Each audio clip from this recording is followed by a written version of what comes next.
اللہ من الشیطان الرجیم بسم اللہ الرحمن الرحیم الحمدللہ رب العالمین ربی اشرح لی صدری ویسر لی امری واحلل عقدۃ من لسانی یفقہوا قولی صدق اللہ العلی العظیم۔ ہماری زندگی میں بہت سی ہماری نیکیاں ہم اس لیے بھی نہیں کر پاتے، اس کی وجہ یہ ہوتی ہے کہ ہمیں ان نیکیوں کے اجر و ثواب کا علم نہیں ہوتا،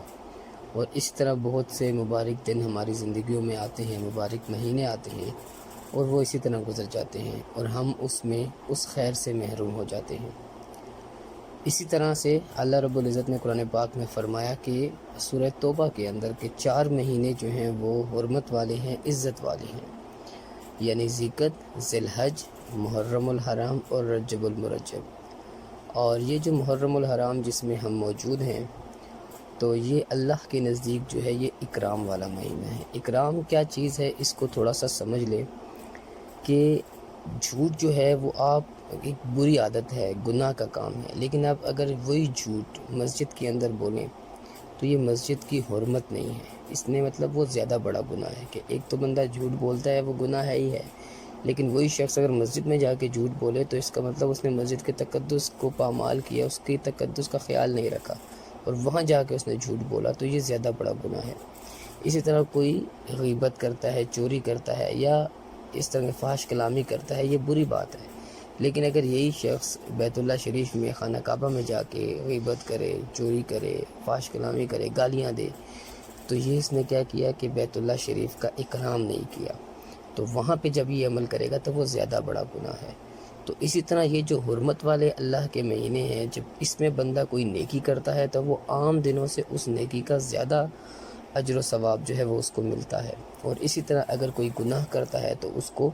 زیادہ عام دنوں سے اس گناہ کا جو ہے وہ سزا ملے گی۔ سب سے پہلے تو ہمیں حرمت کا پتہ ہونا چاہیے، جیسے محرم الحرام کے فضائل میں آتا ہے، حضرت سیدنا عثمان غنی رضی اللہ عنہ روایت فرماتے ہیں کہ محرم الحرام کا اکرام کرو، اس لیے کہ اللہ تعالیٰ کا مہینہ ہے، اور جو محرم الحرام کا احترام کرے گا اللہ تعالیٰ اس کو جنت میں اعلیٰ مقام عطا فرمائے گا۔ ایک اور حدیث پاک میں آتا ہے کہ اللہ کے نبی علیہ السلام نے فرمایا، وہ اللہ کا بندہ جو محرم الحرام کا اکرام کرے گا اللہ تعالیٰ اسے جہنم کی آگ سے محفوظ فرما دے گا۔ یہ وہ مہینہ ہے جس کی عزت اور شان اتنی بلند و بالا ہے کہ اس میں حضرت آدم علیہ السلام پر روزہ فرض کیا گیا۔ 10 محرم الحرام یعنی عاشورہ، یہ اتنا برکت والا دن ہے کہ اس دن 2000 انبیاء کرام علیہ السلام دنیا میں تشریف فرما ہوئے۔ یہی مہینہ اتنی برکت والا ہے کہ 2000 انبیاء علیہ السلام نے اپنی نبوت کا اعلان کیا، اور 2000 انبیاء کرام علیہ السلام کی دعاؤں کو مستجاب کیا گیا۔ اس لیے اللہ والے فرماتے ہیں کہ برکت والی رات میں ضرور دعا مانگا کرو، یعنی شب برات، عاشورہ یعنی 10 محرم الحرام کی رات اور شب قدر، ان راتوں میں اللہ تعالیٰ مومن بندوں کی دعائیں قبول فرماتا ہے، اور یہی 10 محرم الحرام کا دن ہے کہ جس میں اللہ تعالیٰ نے لوح کو پیدا فرمایا، قلم کو پیدا فرمایا، اسی دن اللہ تعالیٰ نے عرش کو پیدا فرمایا، جنت کو پیدا فرمایا، آدم علیہ السلام کو پیدا فرمایا، اماں حوا کو پیدا فرمایا، زمین اور آسمان کو پیدا فرمایا۔ مطلب بتانے کا یہ ہے کہ یہ جو 10 محرم الحرام کا یوم عاشورہ کا دن ہے، جسے ہم حضرت امام حسین رضی اللہ تعالیٰ عنہ کی ذات پاک سے جو ہے منسوب کرتے ہیں، کیونکہ اس دن ایک عظیم قربانی جو ہے وہ حضرت امام حسین رضی اللہ تعالیٰ عنہ کی بھی ہے۔ آپ نے شہادت، جام شہادت نوش فرمایا، اور آپ کی ہی شہادت کی وجہ سے دین اسلام جو ہے وہ آج اپنی اصل حالت میں قائم ہے۔ تو یہ بتانے کا مقصد کیا ہے کہ ہمیں صرف ذہن کے اندر صرف ایک بات نہ ہو کہ صرف یہ 10 محرم الحرام کو ایک واقعہ ہوا اس لیے اس کی اتنی شان اور فضیلت ہے، اس میں یہ اور واقعات بھی رونما ہوئے، اور اسی دن حدیث پاک میں آتا ہے کہ قیامت بھی جو ہے وہ قائم کی جائے گی۔ تو اس لیے جو ہے وہ محرم الحرام کا اکرام، اس کی شان، اس کی عظمت بہت زیادہ ہے، تو اس کے اندر انسان جتنی نیکیاں کرے، جتنے خیر کے کام کرے، اتنا ہی وہ اللہ کا قرب پا سکتا ہے۔ اور یوم عاشورہ کے دن کے روزے کے حوالے سے آتا ہے کہ اللہ کے نبی علیہ السلام نے فرمایا کہ کوئی اللہ کا تعالیٰ کا مومن بندہ زمین کے وزن کے برابر سونا خیرات کرے، لیکن اس مومن بندہ کے برابر نہیں ہو سکتا جو عاشورہ کے دن اللہ تعالیٰ کی عبادت کرتا ہے۔ اور ایک اور حدیث پاک میں اللہ کے نبی علیہ السلام فرمایا، جو 10 محرم الحرام میں اللہ تعالیٰ کے سامنے اپنے گناہوں کو یاد کر کے روئے گا، اللہ تعالیٰ اس کے تمام گناہ معاف فرما دے گا۔ اسی طرح محرم الحرام کے فضائل میں ہے کہ جو جمعۃ المبارک کی رات عبادت کرے گا اس نے گویا شب قدر پائی۔ اور محرم الحرام کے روزوں کے حوالے سے بھی آتا ہے کہ اللہ کے نبی علیہ السلام نے فرمایا جو محرم میں ایک روزہ رکھے تو اللہ تعالیٰ اسے ایک روزے کے بدلے میں 700 سال کی عبادت کا ثواب عطا فرماتا ہے۔ اس کا ایک روزہ رکھنا اللہ تعالیٰ نے اس کو اتنی عزت دی ہے، اتنا اکرام دیا ہے کہ اللہ کے نبی علیہ السلام کا فرمان ہے کہ اللہ تعالیٰ 700 سال چلنے کی مسافت کے برابر جہنم کو اس سے دور کر دے گا۔ اور اس میں علماء فرماتے ہیں کہ ہر بندے نے پل صراط سے گزرنا ہے۔ جو گنہگار ہوں گے، کفار ہوں گے، وہ تو پل صراط سے نہیں گزر سکیں گے، کٹ کے گر جائیں گے۔ لیکن جس مومن بندے نے عاشورہ کے دن روزہ رکھا ہوگا اور پھر اس میں اپنے گناہوں سے توبہ کی ہوگی تو جب وہ پل صراط پر سے گزرے گا تو جہنم کی آگ اس سے 700 کوس جو ہے وہ دور کر دی جائے گی، مطلب 700 سال چلنے کی مسافت دور کر دی جائے گی اور وہ آسانی سے پل صراط پر سے گزر جائے گا۔ تو اتنی شان اور فضیلت ہے۔ تو عاشورہ کا جو روزہ ہے اس میں ایک چیز ذہن میں رکھیں کہ یہ 9 یا 10 کا رکھنا ہے یا 10 اور 11 کا، جیسے 9 تو گزر گئی لیکن اب 10 جو ہے کل ہے اور پھر آگے 11 کا ملا کے 2 دن کا روزہ رکھا جائے۔ اور 10 محرم الحرام کے حوالے سے کچھ نیکیاں جو ہیں وہ حدیث پاک میں آتی ہیں کہ اللہ کے محبوب علیہ السلام کا فرمان ہے جس نے 10 محرم الحرام کو کسی عالم کی زیارت کی یا دین کے طالب علم کی زیارت کی، اس نے گویا مجھ محمد صلی اللہ علیہ وآلہ وسلم کی زیارت کی۔ اور آپ علیہ السلام فرماتے ہیں اس عالم کے جتنے بالوں کی زیارت کی یا طالب علم کے سر کے جتنے بالوں کی زیارت کی اللہ تعالیٰ اتنے رتبے جنت میں بلند فرما دے گا۔ اور ایک اور حدیث میں آتا ہے کہ عاشورہ کا دن ہو، کوئی اللہ کا مومن بندہ کسی بیمار کی عیادت کرنے جاتا ہے،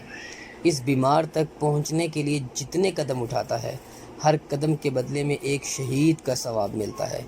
محبوب پاک علیہ السلام نے فرمایا کہ یہ مومن اس بیمار کی دل جوئی کی باتیں کرتا ہے،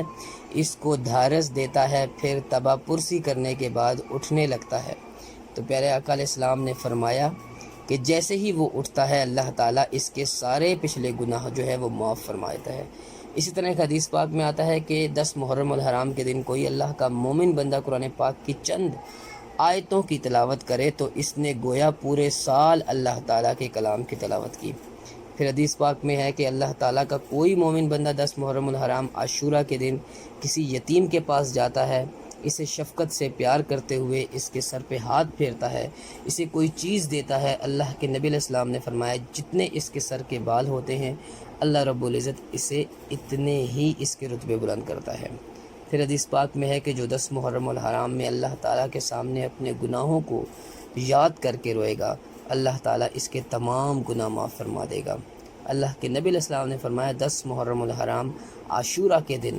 جو دوسرے مومن سے مصافحہ کرے گا اللہ تعالیٰ کے فرشتے اس سے مصافحہ کریں گے۔ پھر حدیث پاک میں ہے کہ پیارے آقا علیہ السلام نے فرمایا میرے پیارے صحابہ جو اللہ کا مومن بندہ دوسرے مومن کی اچھی بات سن کر اس پر عمل کرے گا جب وہ قبر میں جائے گا اللہ تعالیٰ اس کی قبر میں جنت کا دروازہ کھول دے گا۔ اور اسی طرح 10 محرم الحرام کے فضائل میں کہ 10 محرم الحرام عاشورہ کے دن جو شخص 2 دشمنوں کو آپس میں ملا دے گا، یعنی کہ جو لڑے ہوئے ہوں خاندان میں، دوست ہوں، رشتہ دار ہوں، لڑے ہوئے ہوں، بات نہ کرتے ہوں، خفا ہوں، تو ان کو آپس میں جو ہے وہ ان کی دوستی کرا دے، صلح کرا دے، تو اختلاف رکھتے ہوئے قطع تعلق کر چکے ہوں جب اب ان کو آپس میں وہ صلح کرا دے گا تو قیامت کا دن ہوگا یہ جتنے اس کے دشمن ہوں گے اللہ تعالیٰ ان تمام سے اس کی صلح کرا دے گا، کہ مطلب جو انسان ان کی صلح کرائے گا دنیا میں اس کے جتنے بھی دشمن ہوں تو قیامت والے دن اللہ پاک ان سے اس کی جو ہے وہ صلح کرا دے گا۔ جس شخص نے 2 مومنوں کی صلح کروائی اللہ تعالیٰ اس پر جنت واجب کر دے گا۔ تو یہ کچھ جو فضائل ہیں وہ 10 محرم الحرام کے حوالے سے ہیں۔ اور جیسے کہ یہ ابھی عاشورہ کا پہلے رات ہوتی ہے پھر دن آتا ہے تو کل مغرب تک ہمارے پاس جو ہے وقت ہے 10 محرم الحرام کا، اور تو اس پورے مہینے کے اندر بالخصوص عاشورہ کے دن کوشش کریں کل کا روزہ رکھیں اور اس کے ساتھ ملا کے 11 جو ہے محرم الحرام کا روزہ بھی رکھیں،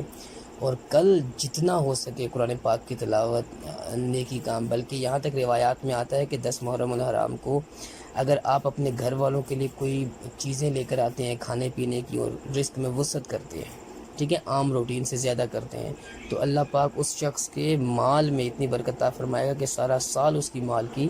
فراوانی ہوگی۔ تو اس میں آپ کچھ بھی جو ہے وہ گھر لا کے بنا سکتے ہیں، کوئی بھی چیز جس طرح بندے کی جتنی توفیق ہو،